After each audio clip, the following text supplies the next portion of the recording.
Today is July the 9th for our Economic Development Committee meeting for the month of July. Welcome to everybody, and want to have approval for everyone have a chance to look at the minutes from last month? Yeah? Okay. So we need to do approval for those minutes, and we're going to have to do a roll call because we have people on Zoom today. Excellent. Is there any questions or comments on the minutes? Anybody? Can you hear me now? Is that better? Okay. Yeah. Oh, there we go. Can hear Molly. All right, so we'll do approval of the minutes. Can I get a motion for approval of the minutes? Motion to approve the minutes? A second? Second. And we'll do a roll call. Dave? Bagden, yes. Henderson, yes. Coker, yes? Rayleigh, yes. Bernardo, yes. Kenny, yes. Yeah, that was in stereo. Okay, so the minutes of those minutes have been approved. Great. First thing on the agenda, we are going to do elections for the chair and vice chair elections. Mark, do you want to take that? Yeah, so basically, Todd we talked about this last meeting. Todd, after it was either 16 or 17 years on the EDC, has finally stepped down from his role in the economic development. So with that, we have an open seat as well as our elections coming up for a new chair and co-chair. Chair basically, as everyone sits in the meeting, runs the meeting. Co-chair is their assistant to be here in case of the chance that one of them can't be here. In theory, they work together and also assist me in reviewing my agenda and anything else that I'm sending out to make sure it doesn't have egregious spelling errors or any other problems in it. So thank you for that help with those things.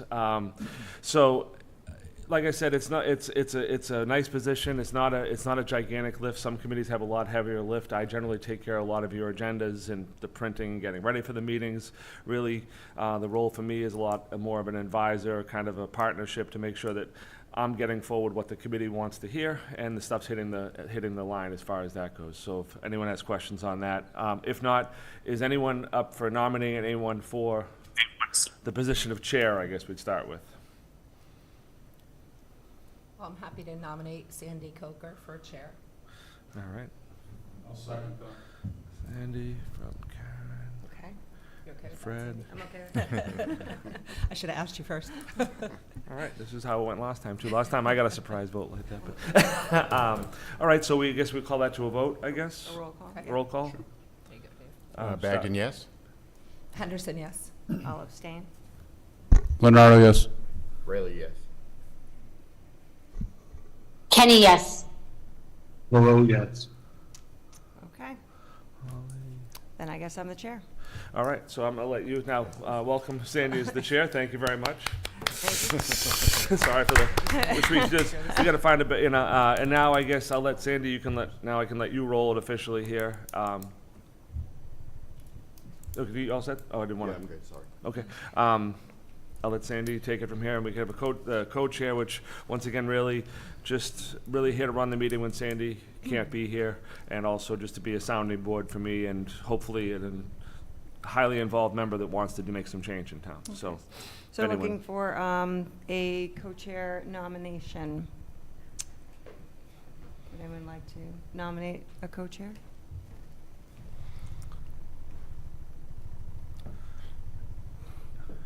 I anyone? could nominate Dave Bagden, because he's sitting right here.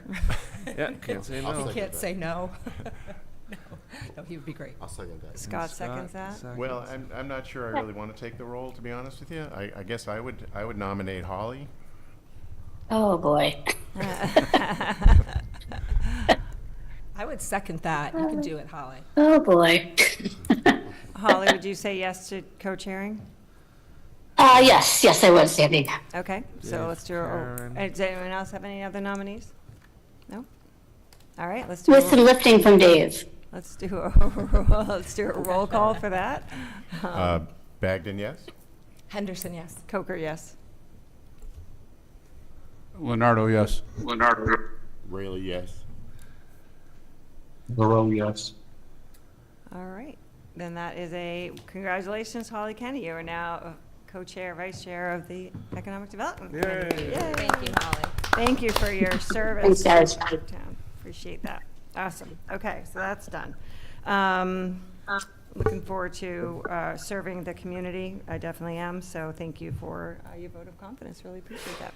Bless you. So, God bless you. So on the agenda, we are going to flip the agenda just a tad. We're going to have Peter Dunbeck from Sustainable Westborough come up so that he can go on with his day after he's done presenting, and then we'll go through the rest of the agenda after this. So Peter, welcome. Good to see you this morning. Thank you. Thank you very much. I got to get my mic lined up. Is this working? Yep.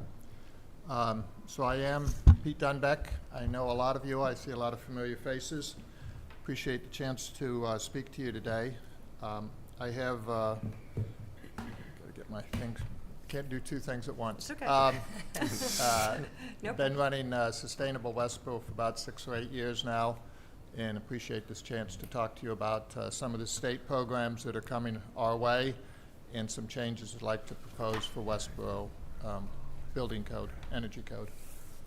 And I haven't met all of you guys face to face, but I'm the sustainability coordinator here in town, Benjamin Bowers. So it's nice to meet all of you. Thank you for coming this morning.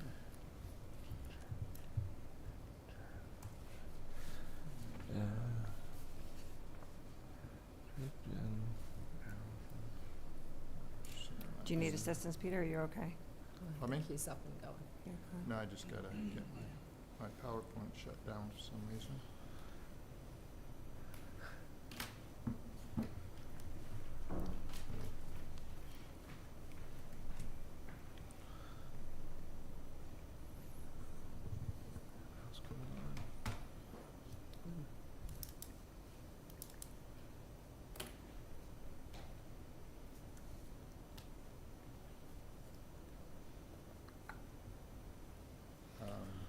that's all right, Peter. I changed Wi-Fi since I last opened it up, so my OneDrive is looking for my home network. I'd like to welcome our ambassadors too while Peter's getting set up. So hello, everyone. Thank you for coming this morning. Peter, Allison, John, and Jennifer was here before. Jennifer's too. online. She was online, and Yeah. she's still there. So thank you for taking the Here. time to be here this morning.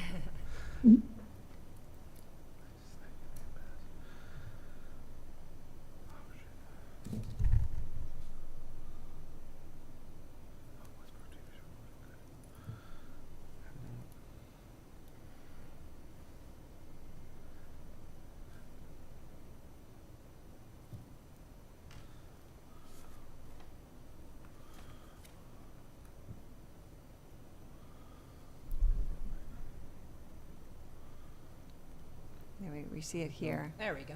Yep, There we go. we have it Excellent. here. They'll see it remotely. All right, Yes. Holly, you Yes. can see that. You can see what he's showing right now. Yep. Okay, Excellent. thank you. Yes. Thank you. Thanks. Yeah, So again, thank you for the chance to come and talk to you. He's still there.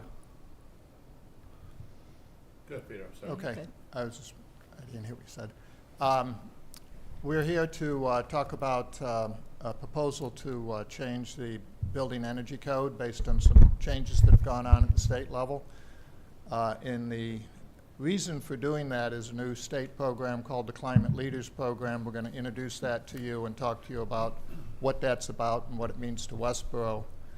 Then we're going to get into some detail on the building energy code and take questions about that. After that discussion, we're going to talk to you about our plans on how to prepare for fall town meeting vote, because it is a bylaw change.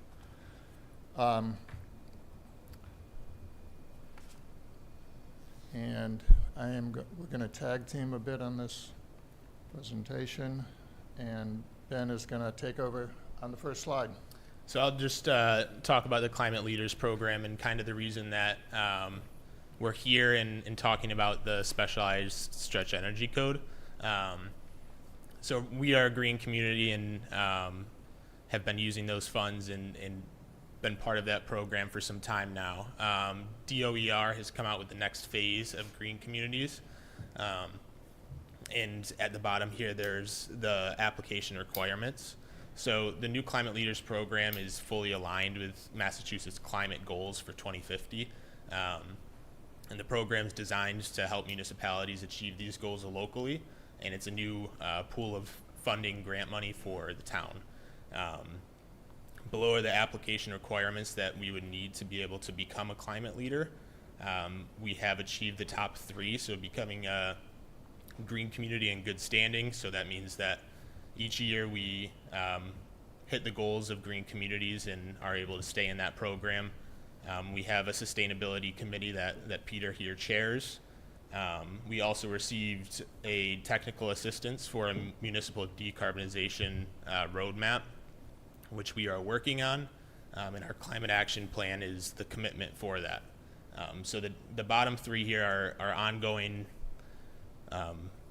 things that we're working on. The zero emission vehicle policy is drafted. The roadmap, we have technical assistance, and here we are talking about the stretch energy code.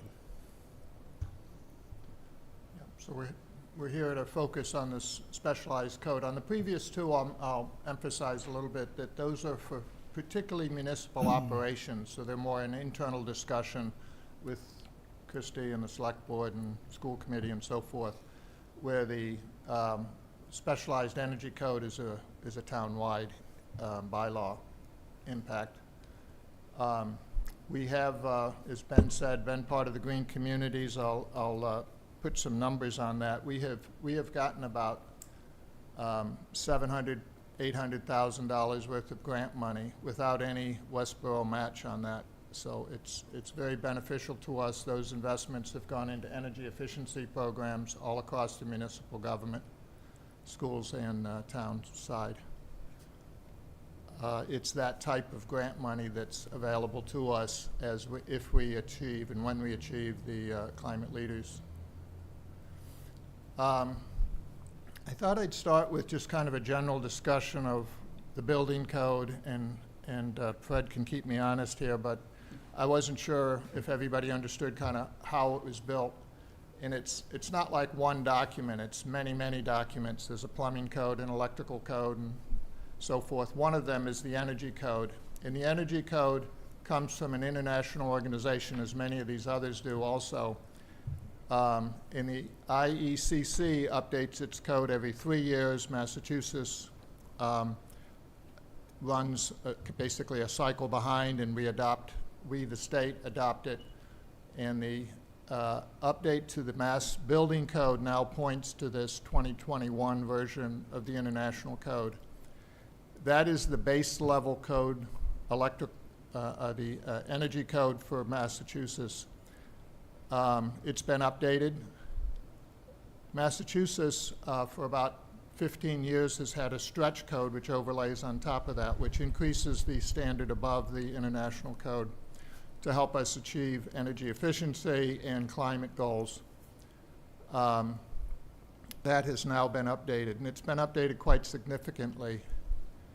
In the update that happened starting January of 23, which is what's on the screen here, the specialized code has been introduced for the first time.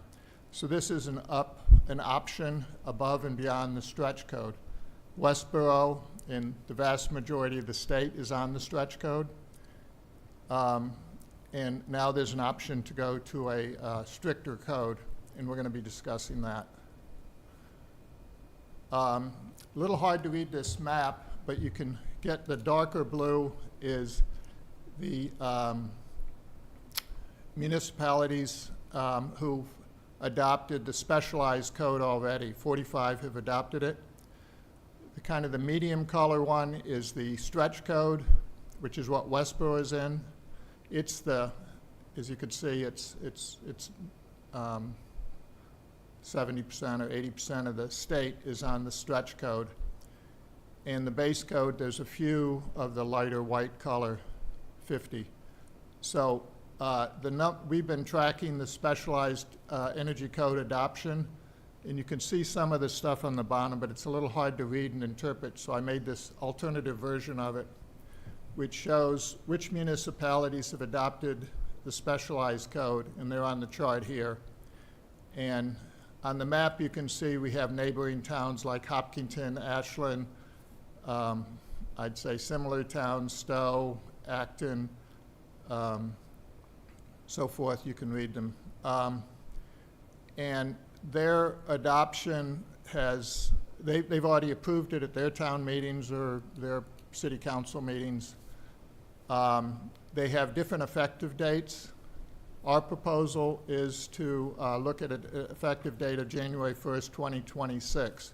So if we voted in the fall of this year, it'd be 14 months runway to communicate the changes and prepare for that. One of the things I wanted to say on the previous slide, and I missed it, is the launch of this has been a little ragged. And Fred and I have had a lot of discussions with DOER and his contacts on the building side. As this change came out, it wasn't just a change in what the law says, but it changed which state agency is responsible for implementing it. And it moved it from the BBRS, which is a agency that's the building inspectors are used to working with, and they have protocols and they have expectations and so forth, moved it into DOER. DOER had used to been like a consultant. Now they're the owner, they own the program. So it's the first time it came out a little ragged. And Fred and I have had a lot of discussions. We've gotten in touch with our DOER contact, who is excellent. The Regional Green Communities person is excellent to work with. I feel like we're making progress. I think Fred would acknowledge we're making progress. We're not where we need to be. You know, I want you to, I'm hearing you, and I agree. I agree with the concerns you've expressed. Part of the purpose of this slide is to say all of these communities are going to be going through this change ahead of us. So there'll be finding the gaps in the guideline documents and so forth. So we aren't on the bleeding edge, but we're a leader. It's a program to fund people who are willing to try to lead in this topic. I think we found, I think this is a good balance point for Westborough of how fast to go. I know Fred has some caution on this, and you can express, you know, I'm introducing that if you want to discuss that further. But I think the program of climate leaders is going to be critical. It creates a funding opportunity for programs that we want to run locally on our climate action plan.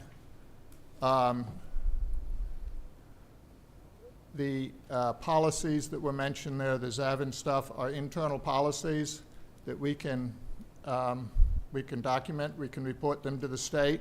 If at a particular time the economics are such that we can't exactly follow our own policy, it's our own, we still go through our normal decision process.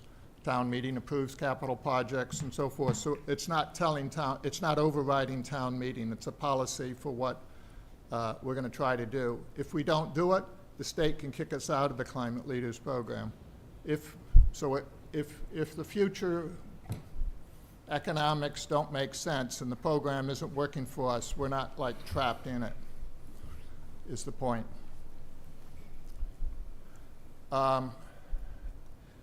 The building code, specialized code, energy code, all of this is really complicated. I spend a lot of time reading it, and I still get myself confused at times. So I'm not going to be getting into all of that. I'm going to have some references that I'm going to point you to if you want to get into more detail. But there's some summary slides I have here for the specialized code. And I'm focusing this particularly on the commercial development because this is the EDC, and I feel that that's probably what you're most interested in. There are three categories they accommodate. If you build an all-electric building, there is no change with the specialized code. So if you're already building a heat pump system, you know, heating system, there's no changes in the efficiency requirements. If, on the other hand, you're using gas or other fossil fuels to heat the building, you have to meet those efficiency requirements, plus you have to put in wiring to prepare for heat pumps in the future. So you have to accommodate it to make the transition to heat pumps at some future date easier, and build as much on-site solar as feasible. The solar pays for itself in many ways, so it's somewhat of an economic wash, but it is a requirement. And it's part of the state to push people into an all-electric solution because that's the lowest carbon impact, and that's how we're going to meet our climate goals. For residential, there's the passive house option, which is a standard description for how to make buildings efficient. In the stretch code, it's one of the options, and for the commercial buildings, under the specialized code, it's directing the commercial scale residential buildings to the passive house option, as shown here. And if I screwed any of that up, I'm happy to take corrections. There is a slide here which, unfortunately, the colors don't come through very clearly. It kind of is a click down of more detail. And if you look at the building types, where's my mouse? There it is. The building size and type on the left side, it's the same kind of framework, which if you go all electric, you get one set of rules. If you have mixed fuels, meaning you're heating with fossil fuels and doing other things with electricity, you have a slightly different set of rules. The key point is, for all electric, you have to, on each of the 4 categories, you have to match the stretch code. And there's a thing called a HERS rating, which is an energy efficiency standard. Whoops, I hit the button by mistake. So the point of this slide is all different building types. When you're all electric, you do stretch code. You don't have to do, you've already decided to do all electric, so you're fully electrified. Solar is optional. So there's really no change for all electric buildings when we adopt the specialized code. The real change is in what happens if you want to heat with natural gas. Then you have a stricter HERS rating, energy efficiency, on homes, residential. In the commercial, it's the same energy efficiency, but you have to do this pre-wiring and solar that was mentioned earlier. I will send these slides out because there's some detail here. I have some other detail in the backup if you had more questions. I'm happy to pause here with questions, and then I'm going to talk to where we're going after this. Did you have anything you want to add for the code discussion? No, I'll have my comments when Okay. everybody else is weighed in. So, Questions? yeah, for me, a couple of questions is, if we start doing solar in the commercial, then we take away from our greenery. So how will that You affect take away from, our green space? So for instance, if I have, a spot that's 200,000 square foot, my building's 60,000 square foot, if I put solar on the other 20 or 30,000. so we just had a discussion with the town planner about this in regards to some open space discussions, particularly in the highway business district. The solar that's being referenced here is rooftop solar. Okay. And where it says solar where feasible, it's referring to on the top of your buildings or parking lot canopies. And it does accommodate the fact that some lots are very wooded and it doesn't make sense to spend money on solar. So that's where feasible comes in. It doesn't say you have to cut down trees and take up open space to build out ground mount solar. And a couple of things is like the Scott, sorry, can you pull the microphone I'm sorry. closer? 'Cause people won't be able to hear it. a couple of things is like the towns we're comparing against, like Boston. The population of Boston, when you're going, completely green versus like Westborough, as far as transportation and things like that, have they taken that into consideration? It's Yes, it is. So this is about the building code. The building code does span from the smallest towns to the biggest cities in the state. In regard to the state climate goals, there's very much an emphasis on mass transit, which is much more relevant in the bigger cities and not very relevant in Westborough today. Right. There's some possibility we could enhance our, Worcester Regional Transit services in town stuff, but that is still going to be a very small percent of our transportation emissions. The emissions for this town are primarily with individual vehicles on highways, and that's what we need to address.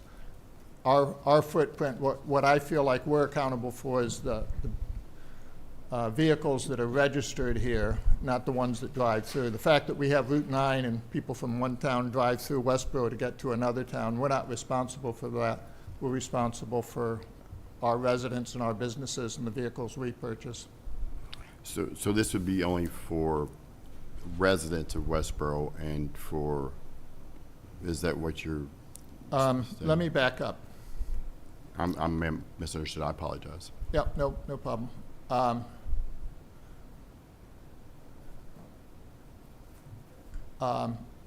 So what I'm proposing is the right column over here. It's the specialized opt-in code, and that's about building buildings in Westborough, and it affects both residential buildings and commercial buildings.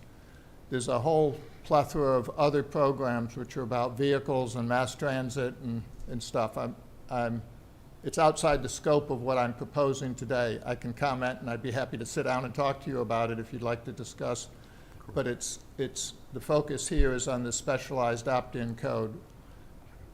In the specialized opt-in code and the stretch code, there are some EV charging requirements because it's part of the building code.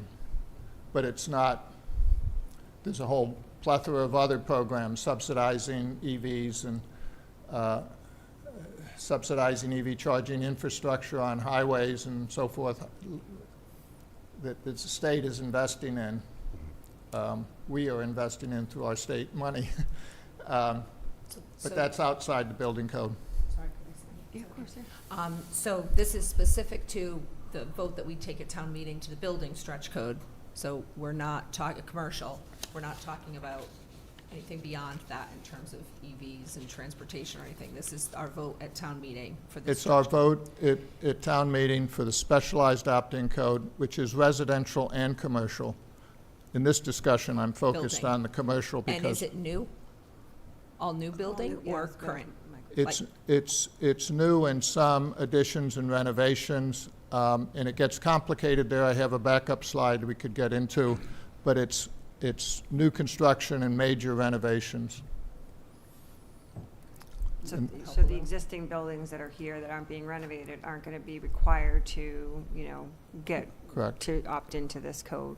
And for like a resident that's upgrading their bathroom and the hall upstairs, they're not going to trigger something that causes them to have to update their whole house.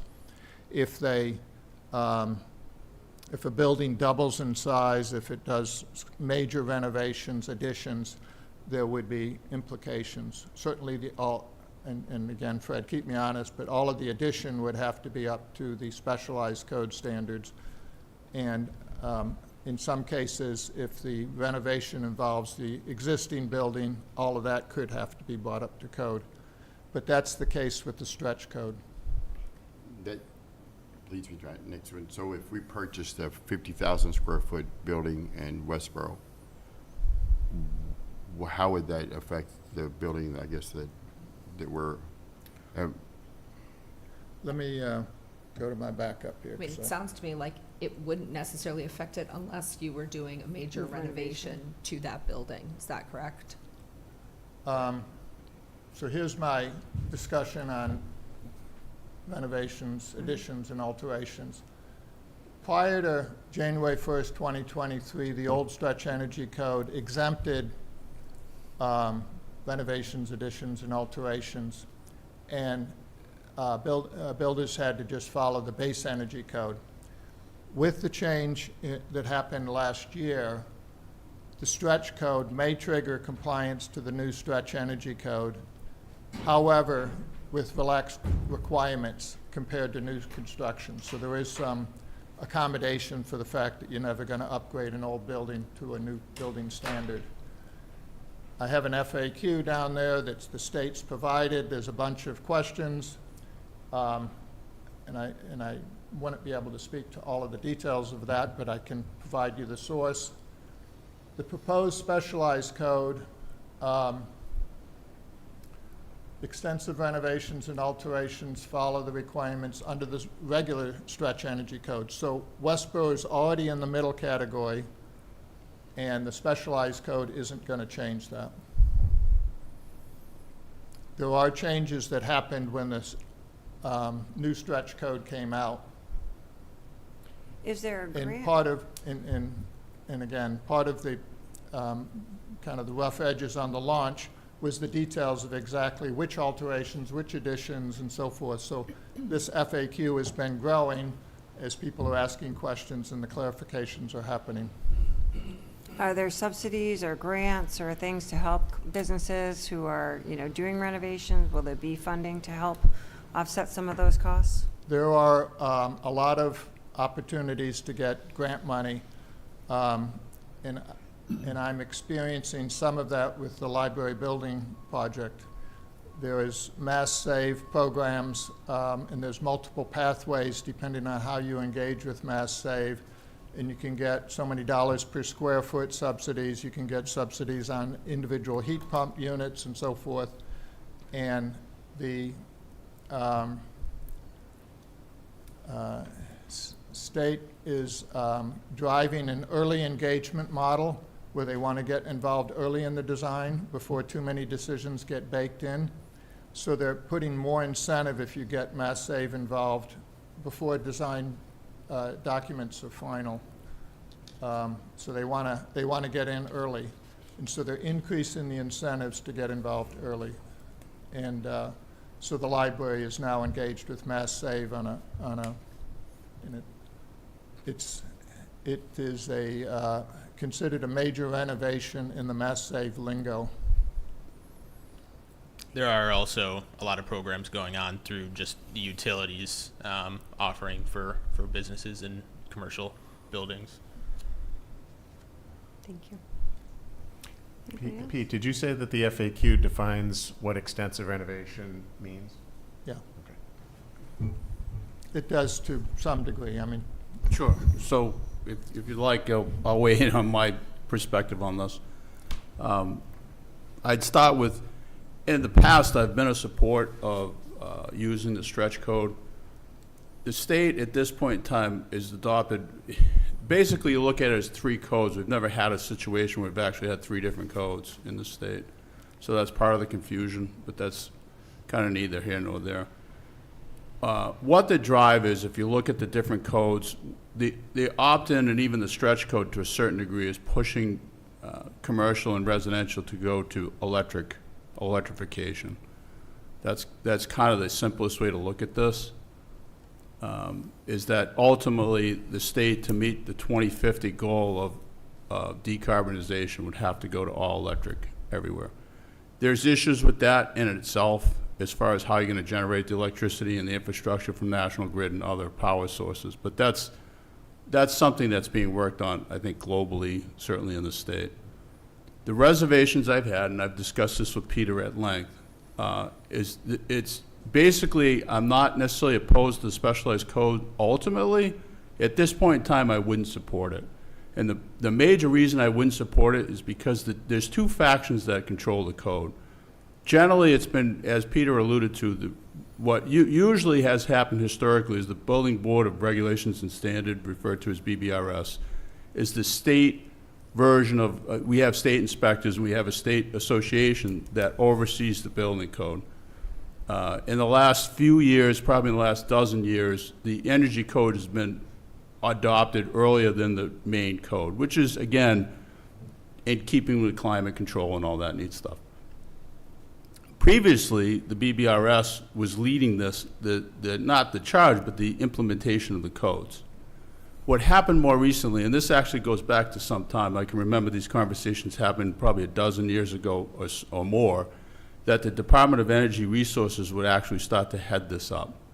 So there's two separate and distinct secretaries that oversee these functions. And in my opinion, professionally and personally, neither secretary is on page with each other. So the regulations are adopted through the DOER, but are actually enforced through the BBRS. It sounds kind of confusing, and I know everybody has a puzzled look. That's exactly how every building commissioner is doing it right now. Out of the 352 communities thereabouts that are in the state, there's probably not one that's enforcing the code uniformly in the energy code.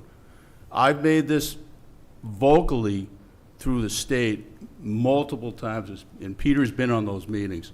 I've tried to be an advocate to get uniformity between the BBRS and the DOER. I've volunteered my services. I've been on subcommittees. I continue to volunteer my services, and I've heard crickets recently on an appeal to be on the committee to enforce this. So, and until the time I see the Building Board of Regulations and the secretary thereof be consistent and be a leader in how we're supposed to enforce this code, I wouldn't support it.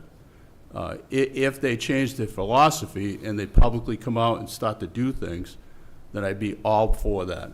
Westborough is actually, again, I think we've been a leader in this. I've introduced training through Westborough. We volunteered our services a few times. Karen's been very helpful in publicizing those. But until we get uniformity throughout the state, I think it's a futile attempt to try to get a code that's not being enforced correctly. So that's, at this point in time, that's my hesitance to support this. Not to say that that won't change, and as I said, I personally am trying to take an active role to see that change. But until I see actual evidence of that, I would continue to not support the opt-in. So just to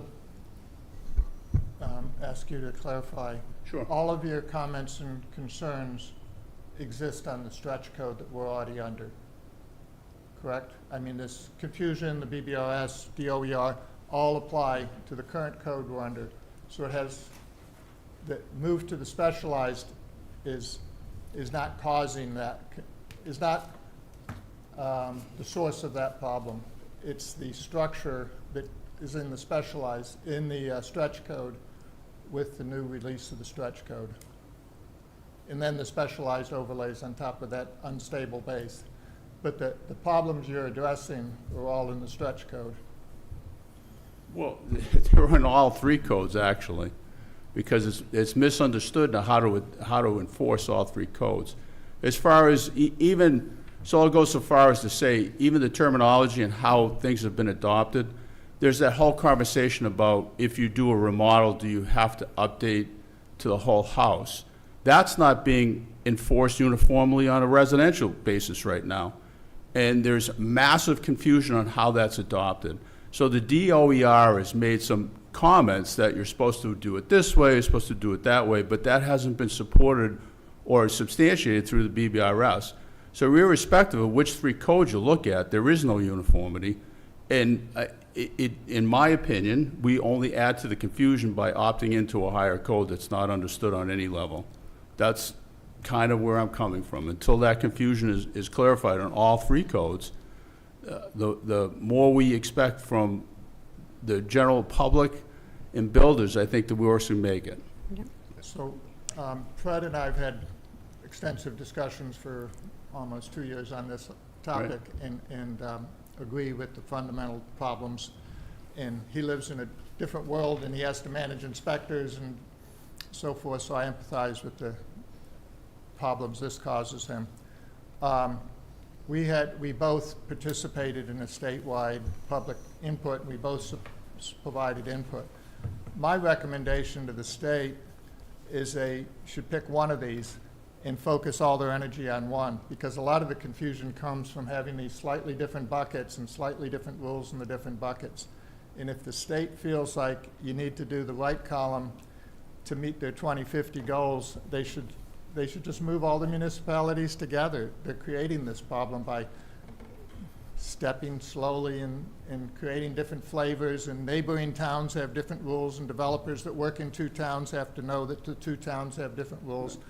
The best thing the state could do is to pick the outcome they want and manage everybody to it, and they're not doing it. And that's frustrating to both of us.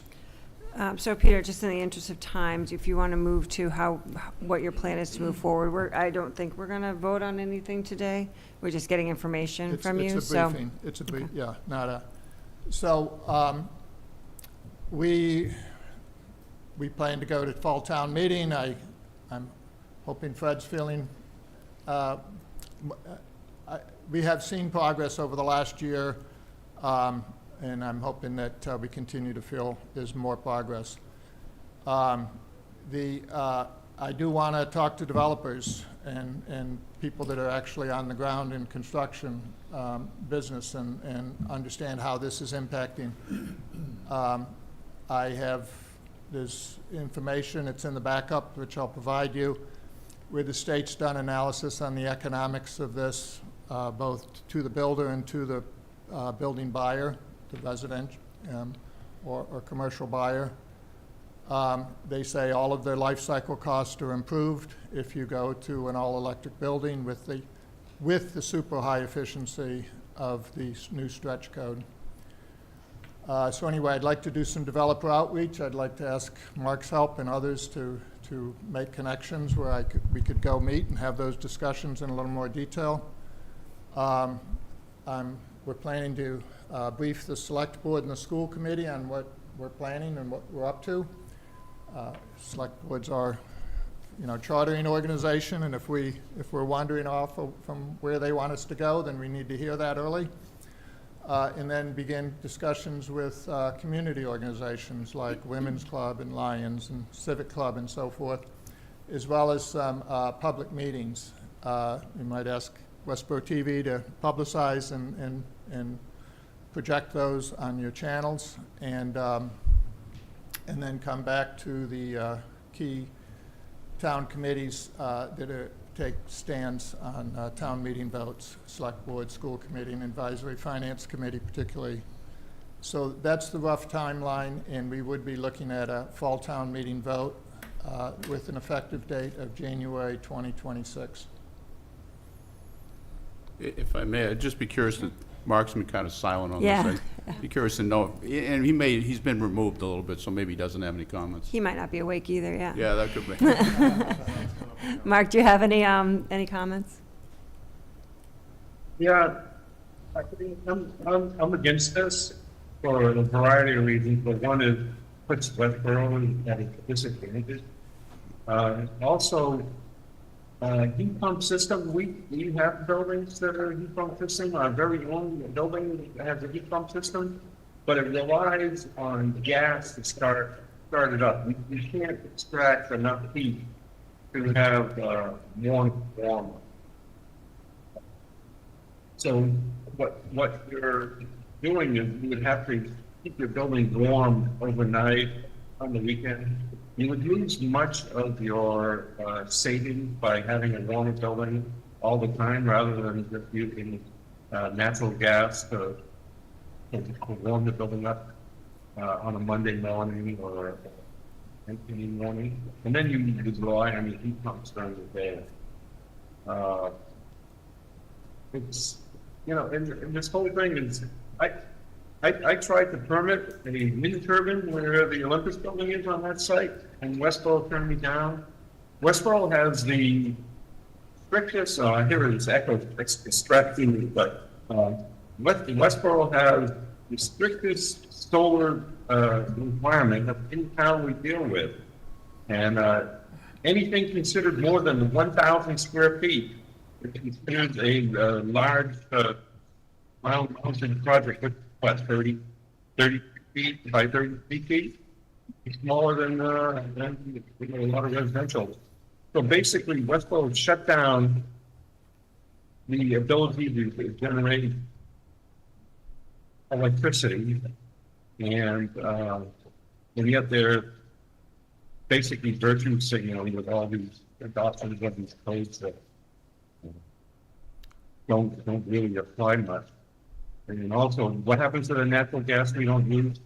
They liquefy it and they ship it, overseas. And just liquefying natural gas uses about 15% of its energy value. So it's that alone is not very attention. And it's the 90-10 rule. You can save a lot of energy or anything, but to get that last 10%, whether it's getting pollution out of water or energy efficiency, you're spending so much more money for that last little bit of energy. And it's just a very wasteful way of using resources to help the environment. I mean, if someone gave me $1 billion and said, do what's best for the environment, the last thing I could do is that there's so many things that you can do, like conservation or efficiency. I would do it. I just don't. I know when we did the Olympics building, there was a rush to get in before they adopted this to avoid a lot of the things. And it was a LEED certified building at that.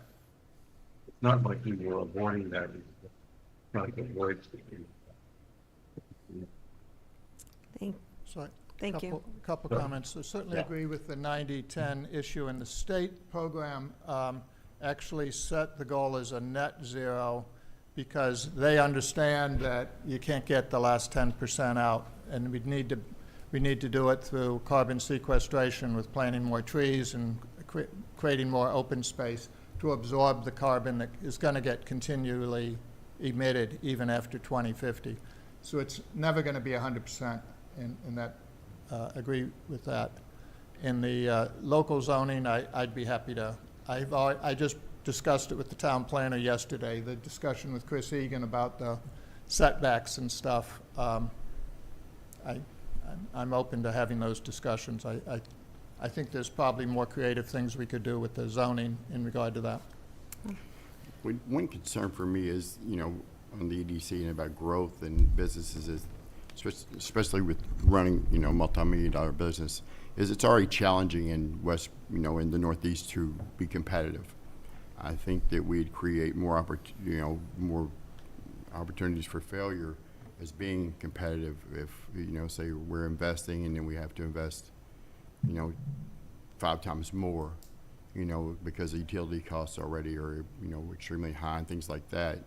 And so I think we discourage businesses as, but I'd like to research it more before I make a judgment. Yeah, I think, thank you so much for the presentation, how much you put into it. Does anyone else have any comments? No? Okay. I will share the Another thing- presentation, which has the link to the FAQ and other Okay. things. if you Yeah, want. That'd be good. Well, yeah, Mark? Another Come closer, thing is, can you come closer to your twice, mic, Mark? We were without power for 3 days in a row. One was the Superstorm Sandy. We were out of power for 3 days in Westborough. And the other one was the, and if you recall, the snowstorm we had on Halloween.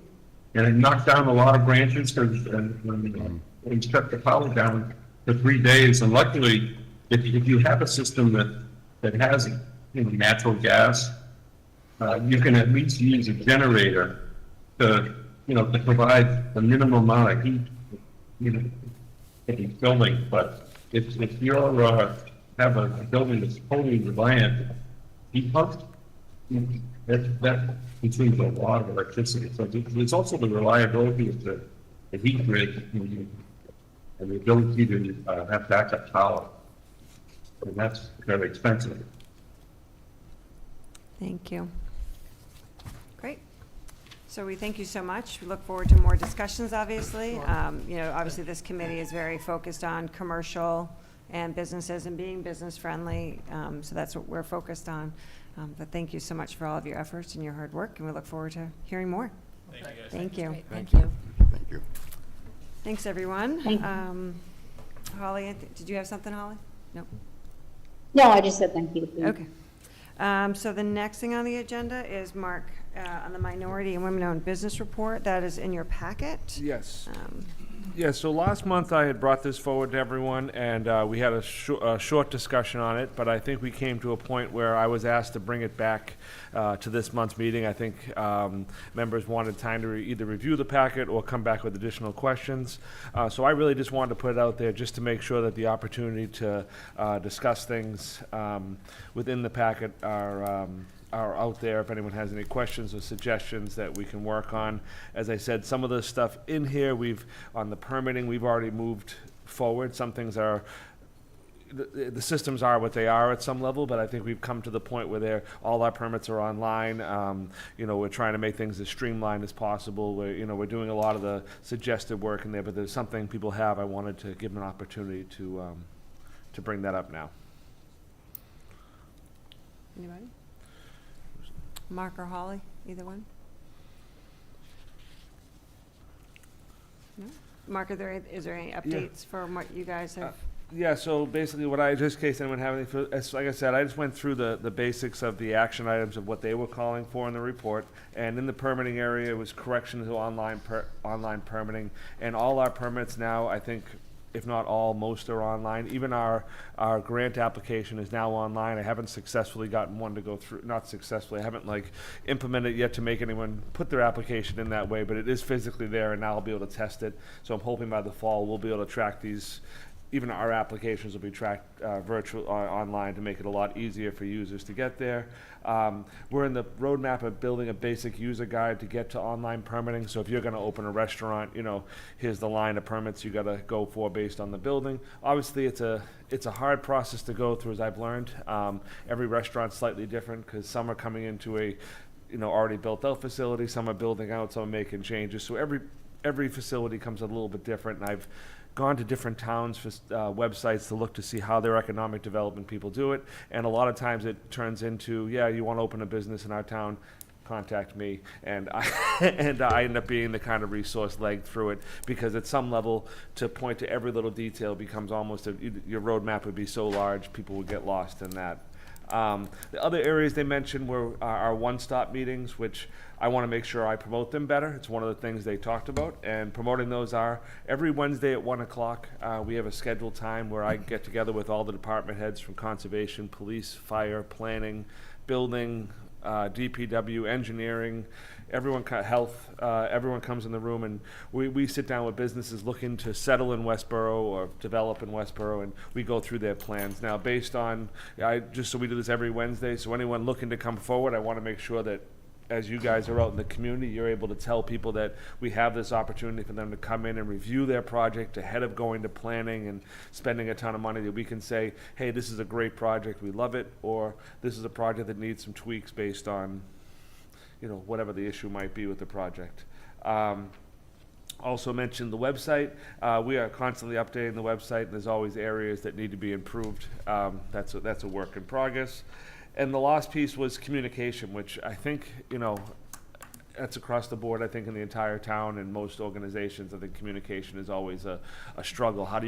The town does so much, and we do so many great things, and how do you keep everyone informed? Something like even stretch codes and things like this, it's happening around us, and what happens is, a lot of times I feel, stuff happens and people find out after the fact, and then they're upset about it. That's generally how it happens. And so the better we can get at communicating, just getting the word out there. And I appreciate the ambassadors for all they do, and all you folks out there all week kind of doing what you do all the time, and passing that information on.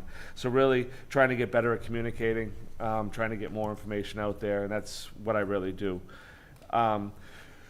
So that's, like I said, those are the kind of the big action items. I didn't know if people had questions coming out of this last time that they wanted to particularly go over. I just didn't want to leave anyone not an opportunity to get their word out there.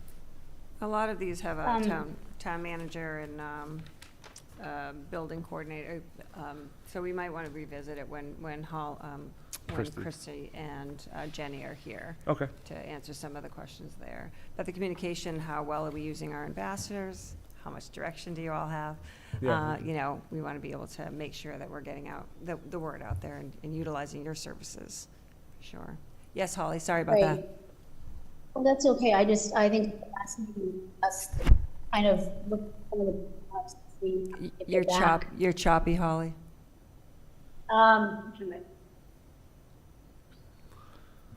that better? Yeah. Yep, thank you. It's okay because I'm losing my studio. AC's broken. Last meeting we talked about, coming back to look at some of those benchmarks, maybe, we would be able to do another company. Still choppy. All right. I guess we talked about follow-up. Yes, follow-up.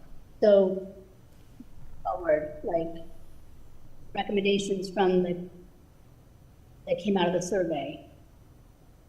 Like, do we want to set like a 6-month sort of, when we can come back and look and So you want to So- set some benchmarks for follow-up? Right, wondering when we're gonna follow up on the various pieces to make sure that we're following through on them? Like revisit it again come January or something and see where we're at? Is that what you're asking? yes. Okay. We certainly can do that. Like I said, I think when we have Christy and Jenny here to kind of round out what their responsibilities, what their recommendations were, and then come up with a follow-up plan for the beginning of '25. I think that's I can- good. Okay, I great. can put Thank that you. as a So follow-up item. Yep. Yeah, is that okay, Sandy? Yeah. But, so I agree, because, we engage with these organizations, and they give us a roadmap, and then sometimes you get that, and you think, okay, we're good now, we got the roadmap. But to Holly's point, let's make sure we're following through on them, and that gives you an impetus to be doing that. You're gonna be doing that anyway, and us to be able to just check on, okay, well, why isn't this section being done, or what are the hurdles that you've encountered with some of these, and ways that we can help, or the ambassadors can help. I'm mad, I thought I had my copy from last month, I had a lot of notes on it, and it wasn't in my folder that I brought with me, but I know one thing that I had wanted to say, Mark, is that I think considering where, because communications is such a big piece of this, where there are opportunities for you to work with Westborough TV to create even like small videos, so to get the word out, or if there are things you want to communicate to people, and maybe that's a way for you to do that. So kind of just always keeping that in the back of your mind, like, is there a way to, some of this might be more like tutorial-like. Yeah. We talked about that with signage, in the new bylaws on signage, maybe that would be helpful, but there might be a lot of areas where it's like, maybe we could do a quick video on this, it doesn't have to be 45-minute video, we could just use that as another communication tool. So as you see those opportunities, definitely tap into us. Thank Great. you. Thank you. And that, I think, we're speaking across the town and the different departments and people understanding, what's what, that's a great way to just be able to say, here you go, and Put having it on kind the of- website to point businesses to, you can find that information, and then, follow up if there are questions that doesn't answer. Yeah. Yeah, No, that's great, Ned. Thank you very much for this. I definitely can keep this on a follow-up and make some guidelines for us to go through, and Yeah. in next month's meeting, I can kind of update where we're at on different things. and then how are we measuring success? Like, how are we measuring success? Are we doing any sort of a survey of like satisfaction now versus, so how are we measuring it? I guess that's my question.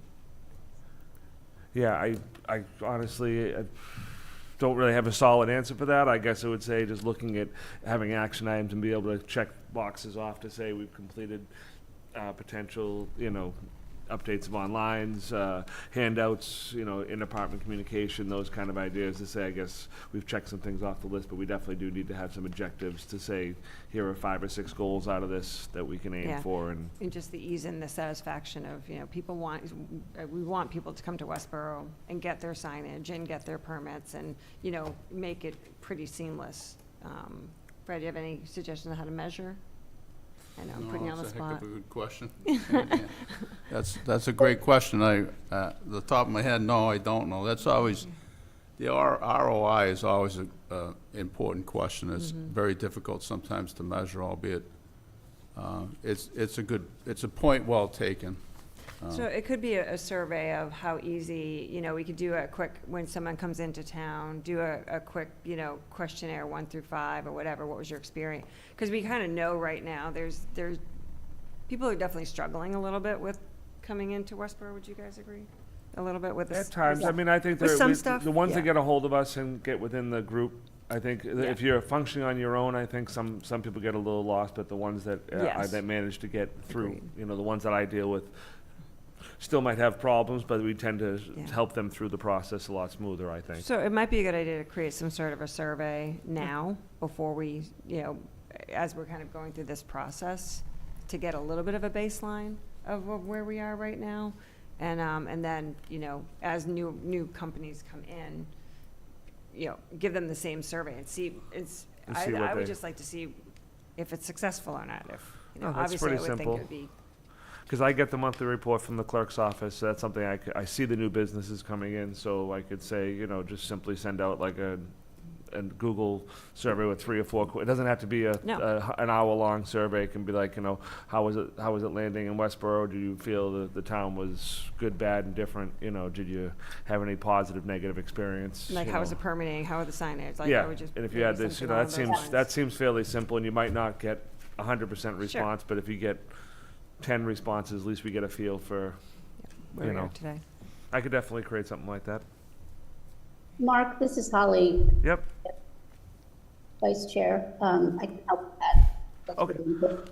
okay, we can connect with that. And then anything from, like, Pete and Allison, Mark, John, any of you guys, ideas of what we could be asking in that survey?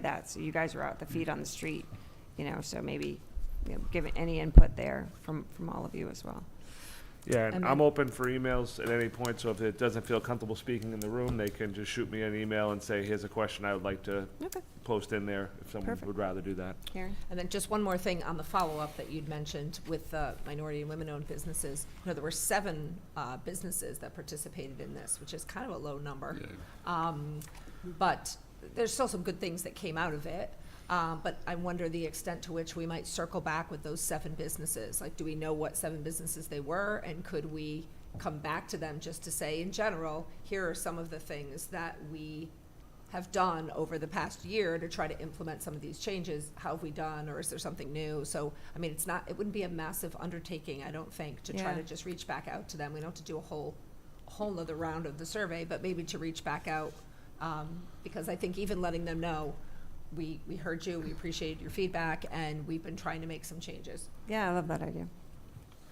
I don't know if we ever got that list. I could reach out to Karen. I don't believe they ever gave us Who the 7 who the businesses 7 were. businesses were. I don't know if that was because it was an anonymous survey at the beginning and it was to keep the opportunity for them to give their opinion without feeling the pressure of, I said something bad about, Department A and have to come back to them at some point in time, I think would be the concern. But I don't see this, if I asked them if they could say yes or no to me, that shouldn't be a problem. Yeah, or they could send out an email and say, Yeah, or we this could is the send it to things. them and they could send it Yeah. on our behalf of potentially, I could ask Karen and the UMass team on that side. Great. Any other comments, questions? No? All right. Moving on. Jenny's not here. Fred, do you want to talk a little bit about anything with the planning report, or? Sure. Okay. I only have a couple items. We'll do you and your community development update, so we'll do both of them together. Thank you, I appreciate that. My pleasure, Fred. One of the small businesses has opened is Fresh Monkey.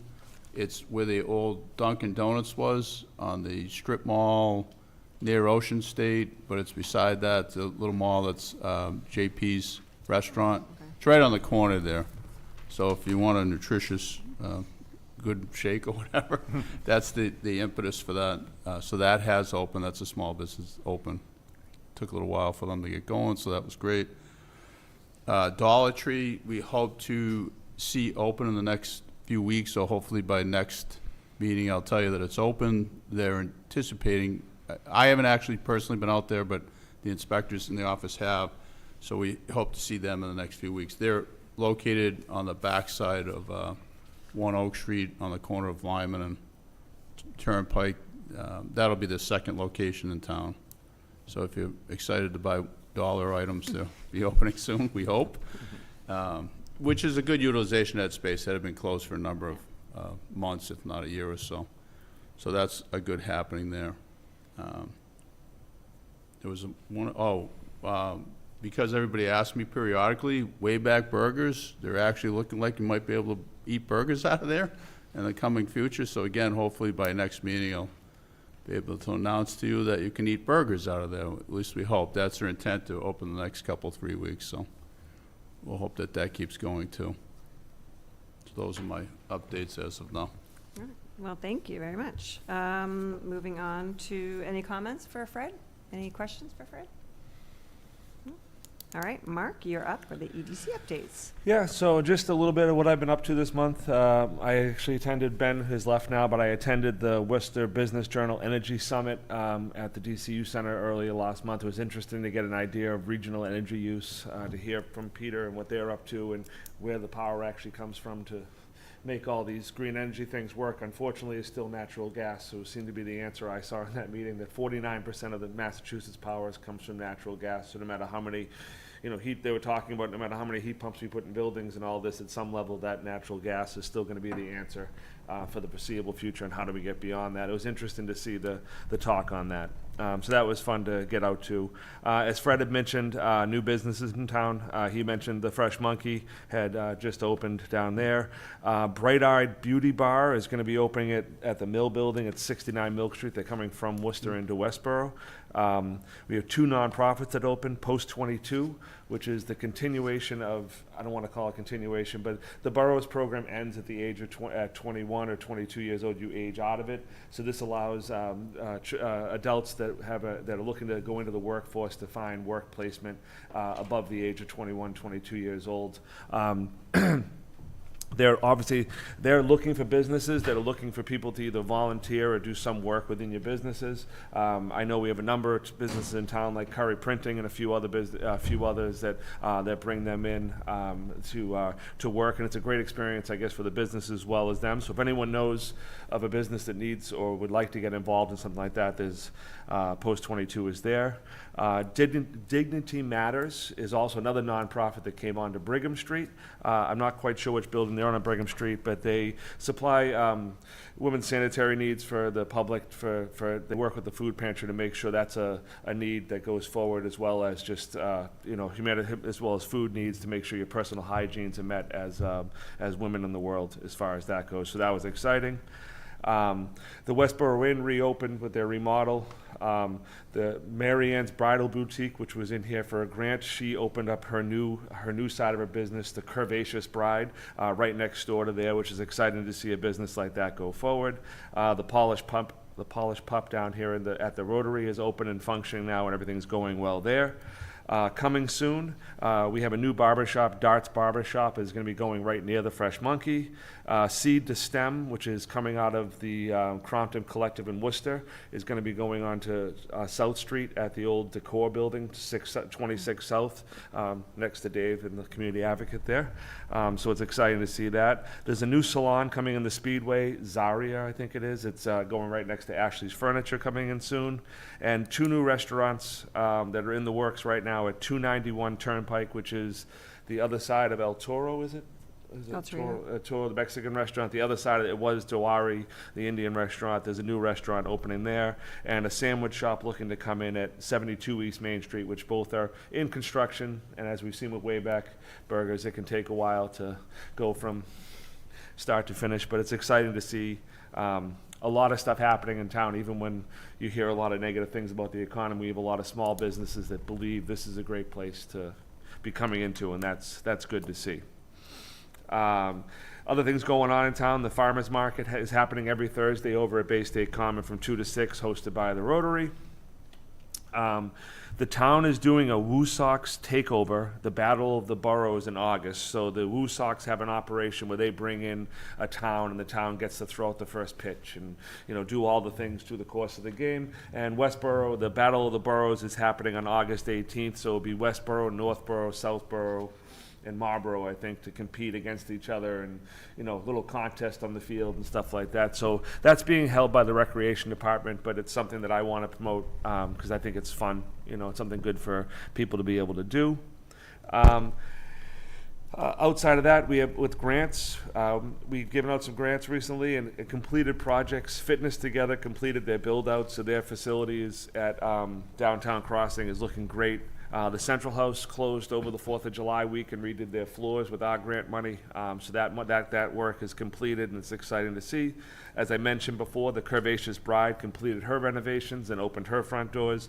And I was just in Coffee and Pie recently, and they, with their grant, re-laminated the countertops so they now can use reusable dishware, so they're not using paper plates, so they've cut their costs and they're more sustainable in the process. So we've done a couple things positive that have happened.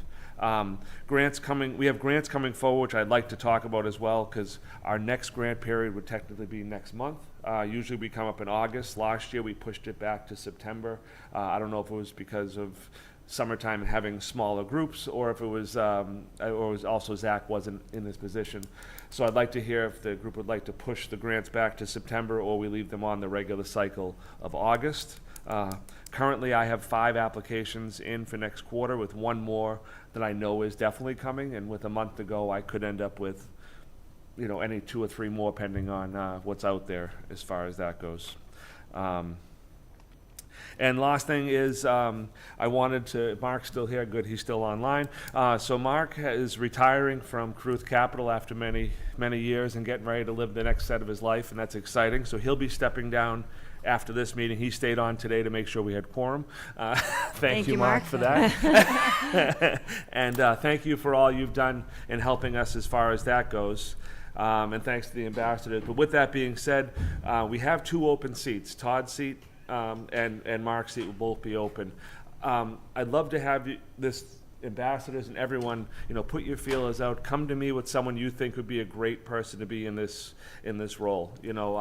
Mark has brought such a different opinion than as the small. He's been our representative for kind of the bigger buildings in town. And I think it's important to have those kind of voices on this committee to say this. This is going to affect things, because it's always nice to everyone to agree, but sometimes they have an outstanding voice. Sometimes to say we got to look at both sides of the coin is always great. So we have 2 seats open. I'd really like to think about who comes into those, and if anyone has any ideas, they can apply through the town website. I can send out the information to everyone, but it's through the town website. But if you have someone that's interested and really wants to be part, or if one of my ambassadors really wants to step up and come into one of these roles, I encourage them to talk to me or apply. If they don't feel comfortable talking to me directly, please apply, and we go from there. Mark, you have been such a good voice, for representing. Is there anyone else from Caruth that might be interested in, stepping into this role? Because you have played a very pivotal role in helping us to think, larger. Just a thought. Mark and I spoke, Mark Prince Egan to see if anyone else from the community or in the larger real estate community would want to going forward that side of things. Right. I've reached out to Chris Egan directly and said that, thanked him for Mark's time, and offered that if they had interest in someone that might be interested in being part of this group, to please reach out to me. I haven't heard anything back, but I did put the effort out to at least see what if he had any interest. Great.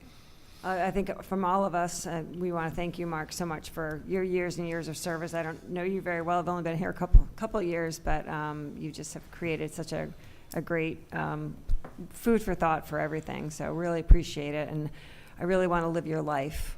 So that's my goal. I'm going to be Mark Verow when I grow up.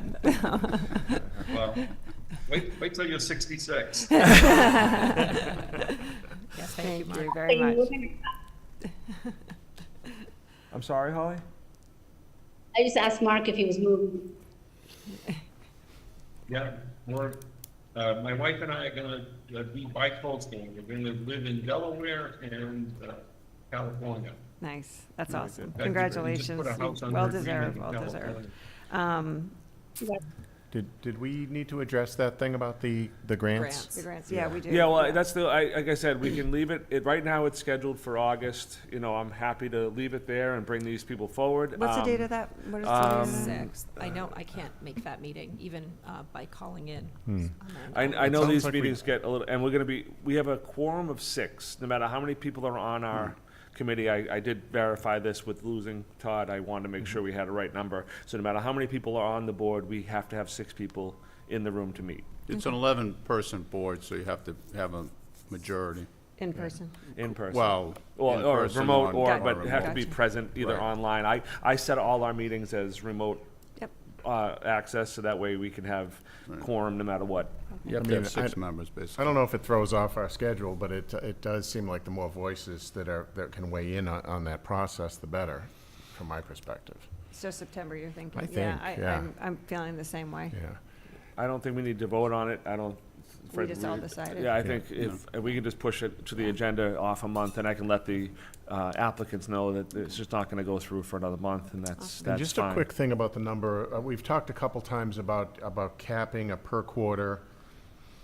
I mean, I'm just worried if you have 7 people come in, we do that whole King Solomon thing again, which, Yeah.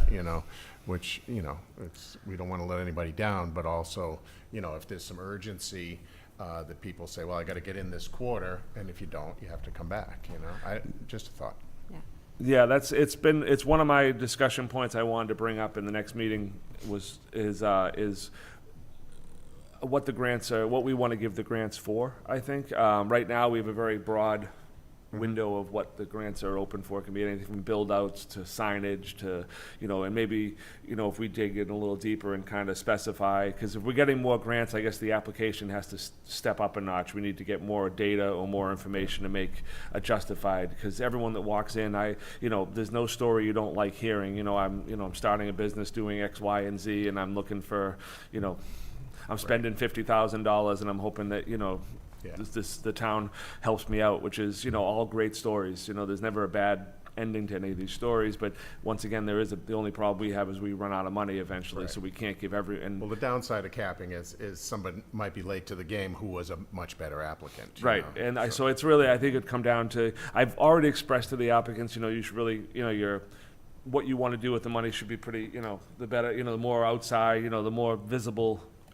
I guess that's my question. We want more visible stuff, like more signage repair if it's an old sign, or if it's, fixing up the outside of a building or the facade of a building, over building out a kitchen for, I guess that's something I want the committee to kind of weigh to figure out where is the value for what we're looking to help Well, for. considering that this is continually evolving, should in August be a discussion about the rubric what I updating one think more too, time? Yeah, we could look Or into seeing. continually updating? Yeah. I mean, Yeah. it just seems like, I think with the you new know. committee members and just kind of the changeover, I think that's a great idea. Yeah, So I it's would a great suggest that. document, and I think that, Yeah. continuing to work on it is a good thing. Yeah, speaking of the success of the grants, are you taking pictures or doing some Yeah, this is what's, I have some pictures. I've been hesitant to post because I always feel like if I post, all I'm going to do is get more applicants. I don't want to say that as a bad thing, but as Dave said, I already got a little bit of a backlog, so I want to make sure we handle. I don't want to say no, but I definitely have pictures, and I have plans to go out and take pictures of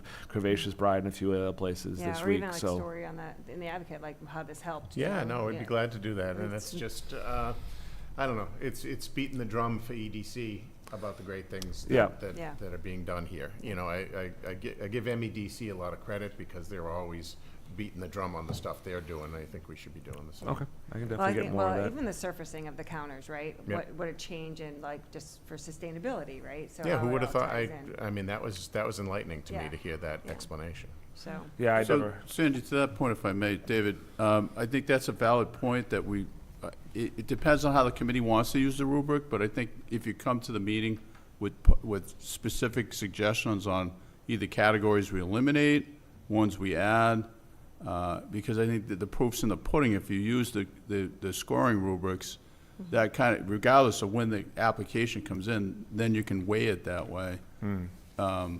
We've always had that debate to whether we cut off the financing at 15,000 per quarter. Again, that's up to the committee. yeah, They can certainly appropriate all 60,000 the first round and just call it a day. call it a day, or we could also, the committee again could weigh in on to whether you want to do it every 6 months as opposed to the quarter. I mean, we've had that conversation continually, but certainly if you come to the meeting with specific suggestions either way.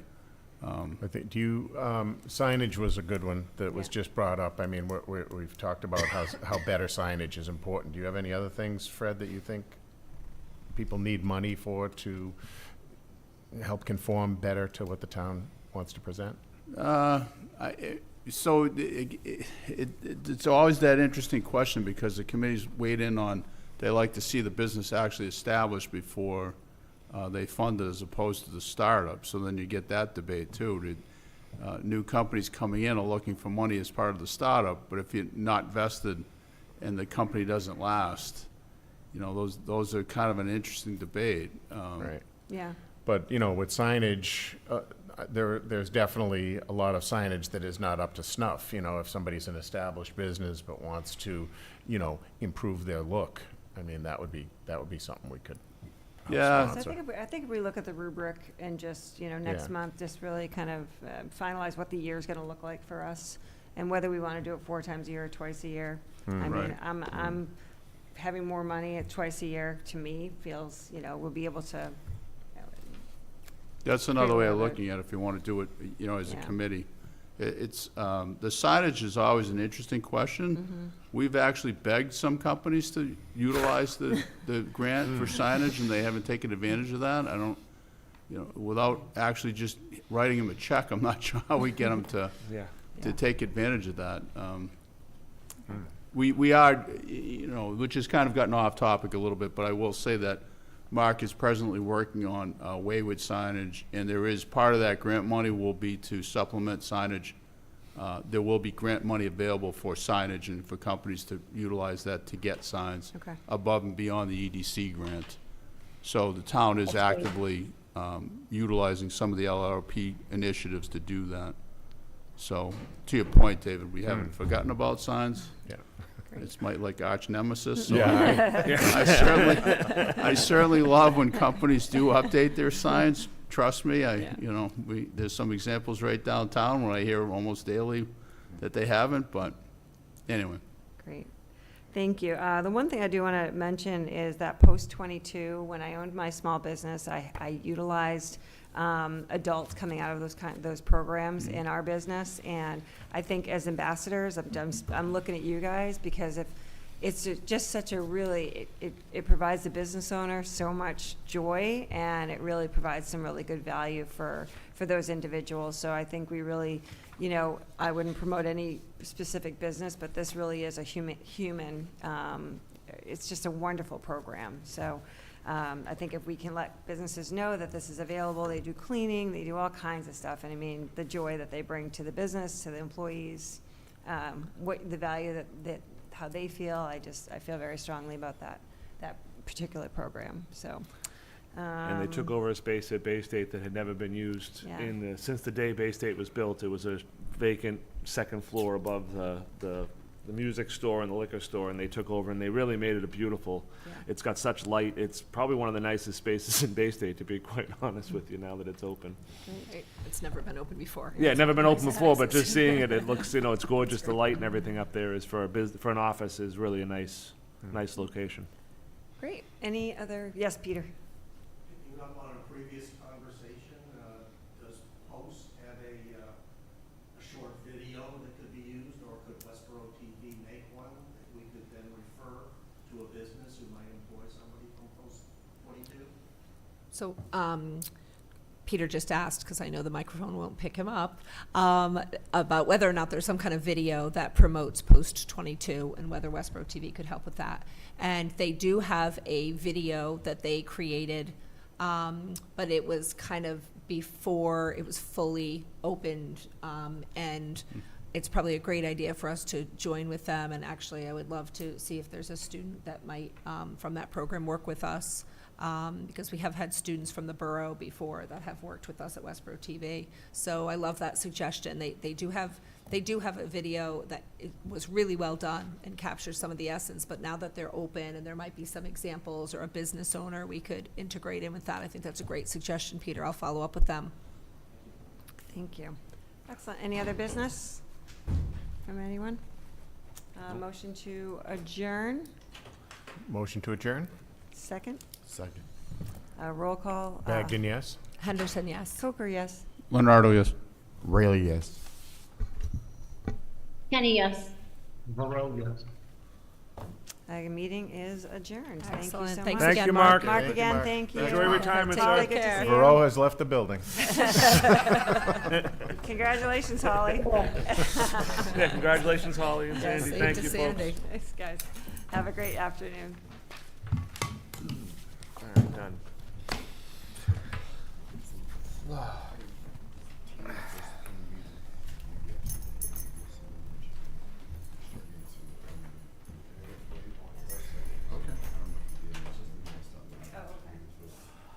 Unless you might have talked to Bill, but I haven't talked to him personally. Yeah, thanks.